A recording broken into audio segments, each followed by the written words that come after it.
Hello everyone, आज class में exercise 1.3 question number second को डिस्कस करेंगे। यहाँ पे मैं फर्स्ट क्वेश्चन प्रीवियस लेक्चर में डिस्कस कर दिया है, थर्ड क्वेश्चन में नेक्स्ट लेक्चर में डिस्कस करूँगा। फिलहाल के लिए हम सेकंड की बात कर रहे हैं।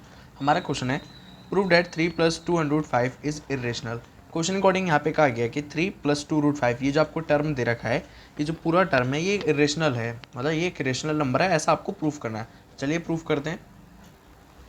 ये जो आपका गिवन क्वेश्चन है काफ़ी अच्छा क्वेश्चन है और ये इजी भी है लेकिन कॉन्सेप्चुअल है। तो चलिए देखते हैं। सबसे पहले मैं यहाँ पे एक एजम्पशन लेके चलूँगा कि हमारा जो गिवन टर्म है 3 + 2√5 ये एक रेशनल नंबर है, हमें प्रूफ करना है इरेशनल। अब इसके लिए दो तरीके हैं, या तो मैं इसको डायरेक्ट प्रूफ कर दूँ कि एक इरेशनल नंबर है, या फिर मैं इसको ये प्रूफ कर दूँ कि रेशनल नंबर नहीं है, तो बचा कुचा तो इरेशनल ही रहेगा। सो हम लोग सेम करेंगे यहाँ पे। Let 3 + 2√5 is rational.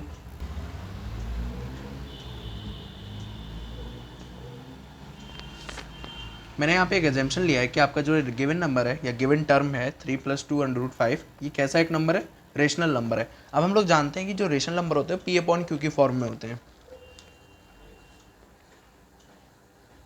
We know rational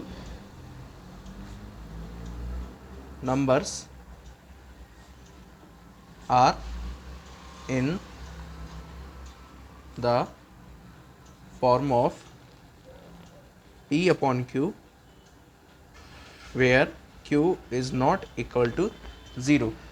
ये P/Q की फॉर्म में होता है जिनका डेनोमिनेटर 0 नहीं होता है।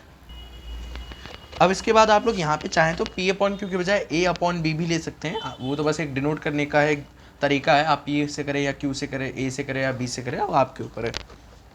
सो देयरफॉर देखिए, हम लोगों ने यहाँ एग्जाम्पशन लिया कि ये एक रेशनल नंबर है और रेशनल नंबर P/Q की फॉर्म में होता है। सो हम लोग यहाँ से कह सकते हैं कि 3 + 2√5 किसके इक्वल हो सकता है, P/Q के equal, where Q is not equal to 0। यहाँ पे आपका Q 0 के इक्वल नहीं है। इसके बाद हम लोग इसको थोड़ा सा सॉल्व करते हैं। 205 = P/Q, प्लस का 3 उधर आके माइनस का 3, 105 = P/Q -3। देखिए जो 2 था यहाँ पे आके डिवाइड में जाएगा क्योंकि मल्टीप्लाई में है, तो ये 1/2 इस तरह से बन जाएगा। 105 = P/2 को अंदर भेजिए तो ये 2Q -3 तो एज इट इज़ ऊपर रहा, लेकिन ये 2 नीचे लग गया, 3/2 बन गया। इसे आप लोग इक्वेशन 1 कह दीजिए। अभी फिलहाल हम लोग एक एजम्पशन और ले रहे हैं कि आपकी इक्वेशन 1 है। अब आप लोग यहाँ पे एक चीज़ नोटिस करिए, P/Q आपका रेशनल नंबर था, बस नीचे हम लोगों ने 2 डिवाइड में लगा दिया है, क्योंकि के साथ 2 मल्टीप्लाई में आ गया। 2 कैसा एक नंबर है, रेशनल नंबर है। तो सिंपली ये जो पूरा टर्म है ये भी क्या बन जाएगा, रेशनल बन जाएगा, P/2Q। सिर्फ अभी इतने की बात की गई है, लेकिन हमें यहाँ से मेंशन करना होगा। नाउ P/Q इज़ रेशनल, ये आपका रेशनल नंबर है, विच एम्प्लाइज P/2Q, नीचे बस मैंने 2 लगाया यहाँ से, इज ऑल्सो रेशनल। यहाँ से आपका ये भी रेशनल बन गया। अब इसके बाद हम लोग देखेंगे 3/2 ये कैसा नंबर होता है, एक रेशनल नंबर है, ये आप तो देख के ही पहचान सकते हैं क्योंकि आप 8th क्लास से पढ़ते हुए आ रहे हैं। तो 3/2 भी आपका एक रेशनल नंबर है। अब आप लोग जानते होंगे जब भी दो रेशनल नंबर्स में डिफरेंस हो या सम हो, मल्टीप्लाई हो, तो हमेशा आंसर कैसा आता है, रेशनल आता है। यहाँ पे दो रेशनल नंबर का डिफरेंस हो रहा है, माइनस हो रहा है, तो आंसर भी ऑब्वियस सी बात है रेशनल ही आएगा। इसे भी हम लोग मेंशन करेंगे,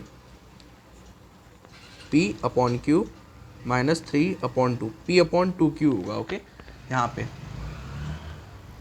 इस पूरे टर्म को हम लोगों ने लिखा है इज रेशनल। इसका आप लोग रीजन देना चाहें तो आप लिख सकते हैं, डिफरेंस ऑफ 2 रेशनल नंबर्स, या रेशनल्स कह सकते हैं, is rational.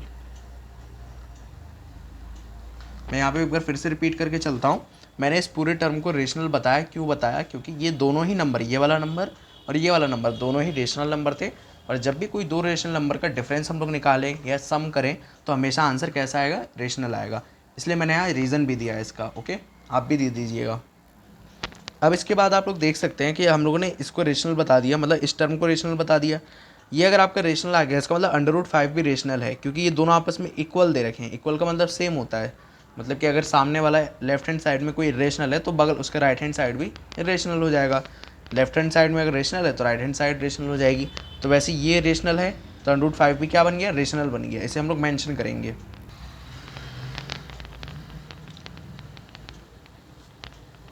From equation 1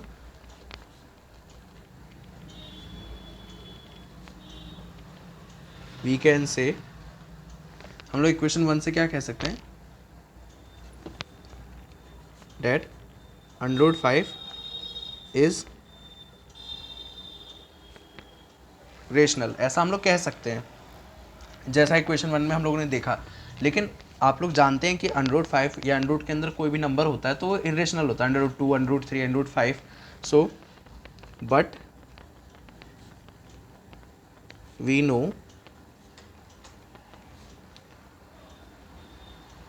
that √5 is irrational. आप लोगों ने 9th क्लास में भी पढ़ा है कि आप लोगों ने वैसे ज़्यादा 9th क्लास में इनके बारे में पढ़ा था कि √2, √3, √5 ये जो नंबर होते हैं कैसे होते हैं, इरेशनल होते हैं। लेकिन इक्वेशन 1 से हमें रेशनल मिला। अब दोनों में से कोई एक सही हो सकता है, दोनों तो सही हो नहीं सकते। लेकिन इसके लिए हम लोग जानते हैं कि ये हमारी एक तरह से प्रॉपर्टी है, तो हमेशा क्या होगा, यही सही होगा, ये ऊपर वाला हमारा रॉन्ग है। सो हम लोग कहेंगे यहाँ से 10 we arrive at a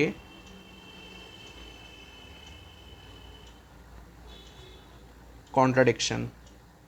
इस लाइन का मीनिंग समझिए, हम 10 we arrive at a contradiction, इसका मतलब ये है कि हम लोग एक ऐसे स्टेटमेंट पे आ चुके हैं जो स्टेटमेंट रॉन्ग है। इस लाइन का मतलब ये, कॉन्ट्रडिक्शन क्या कहते हैं, विरोधाभास कहते हैं। इसका एक्चुअल मीनिंग जो होता है विरोधाभास होता है। सो हम लोग ऐसे स्टेटमेंट में आ गए जो रियल नहीं है, रॉन्ग है, मतलब जिसका विरोध है। ओके, यहाँ पे हम लोग इस स्टेटमेंट पे आके रुक गए थे, √5 रेशनल नंबर है, हम लोगों ने ये प्रूफ कर दिया। लेकिन ऐसा है नहीं, ये तो क्या है, क्यों है, ये एक इरेशनल नंबर है। सो हम लोग कहाँ एक ऐसे स्टेटमेंट आ गए जो एक रॉन्ग स्टेटमेंट है। और ये स्टेटमेंट आया कहाँ से, इसे भी मेंशन करते हैं। सिंस द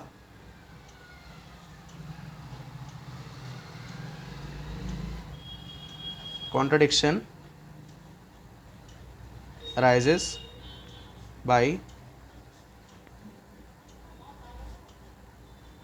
assuming that आपका जो गिवन नंबर था ये था 3 + 2 √5 इज रेशनल। इस लाइन का मीनिंग भी मैं आपको भी समझाता हूँ। देखिए, ये जो कॉन्ट्रडिक्शन जो आया है किससे आया है, जब हम लोगों ने स्टार्टिंग में ही एजम्पशन लिया था कि आपका ये जो गिवन टर्म है ये रेशनल नंबर है, इसके वजह से यहाँ पे हम लोग एक रॉन्ग स्टेटमेंट पे आ गए।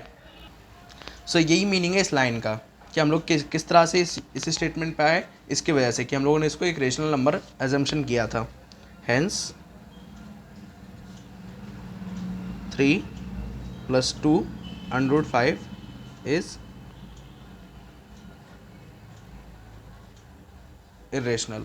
अब देखिए, ये थोड़ा क्वेश्चन कॉन्सेप्चुअल है, आप फिर भी एक बार मैं एक छोटा सा इसका रिवीजन लेके चलता हूँ। 2 मिनट लेंगे, ज़्यादा नहीं लेंगे। देखिए, सबसे पहले स्टार्टिंग में हम लोगों ने क्या करा कि इस जो गिवन टर्म था इसको हम लोगों ने रेशनल बोल दिया। रेशनल बोलने से रेशनल नंबर क्या होते हैं, P/Q की फॉर्म में, जिसमें Q 0 के इक्वल नहीं होता है। सो इन दोनों को हम लोगों ने इक्वल रखा। थोड़ा सा हम लोगों ने इसे सॉल्व करा तो 105 की हम लोगों ने एक वैल्यू निकाल दी यहाँ पे। फिर उसके बाद हम लोगों ने देखा कि P/Q आपका रेशनल है, तो ऑब्वियस सी बात है P/2Q भी रेशनल होगा। इस तरह से 3/2 भी एक रेशनल नंबर था। जब दोनों का डिफरेंस करेंगे, दोनों रेशनल नंबर का डिफरेंस करेंगे तो रेशनल ही आना है। सो हम लोगों ने यहाँ पे इसको लिखा, इस चीज़ को मेंशन करा कि इन दोनों का डिफरेंस क्या है, रेशनल है। अब जब ये दोनों रेशनल आ गए तो ये √5 इसके इक्वल था, तो ऑब्वियस सी बात है ये भी रेशनल होना था। सो हम लोगों ने √5 को रेशनल प्रूफ कर दिया। लेकिन हम लोग जानते थे कि 105 एक इरेशनल नंबर है। सो यहाँ पे हम लोग इस एक ऐसे कंडीशन या एक ऐसे स्टेटमेंट पे आ गए जो एक रॉन्ग स्टेटमेंट है, और वो स्टेटमेंट कौन सा था, ये वाला कि एक रेशनल नंबर है। और ये स्टेटमेंट आया कहाँ से कि जब हम लोगों ने इसको रेशनल एजम्पशन लिया था, इसलिए क्या बन गया, एक इरेशनल नंबर बन गया। क्वेश्चन कॉन्सेप्चुअल है लेकिन ईजी है अगर आप लोग इसे 1-2 बार खुद से करने की कोशिश करेंगे। अब आपका क्वेश्चन क्लियर हो गया होगा। Please share this to classmates and make sure to subscribe this channel. Thanks for watching. जय हिंद।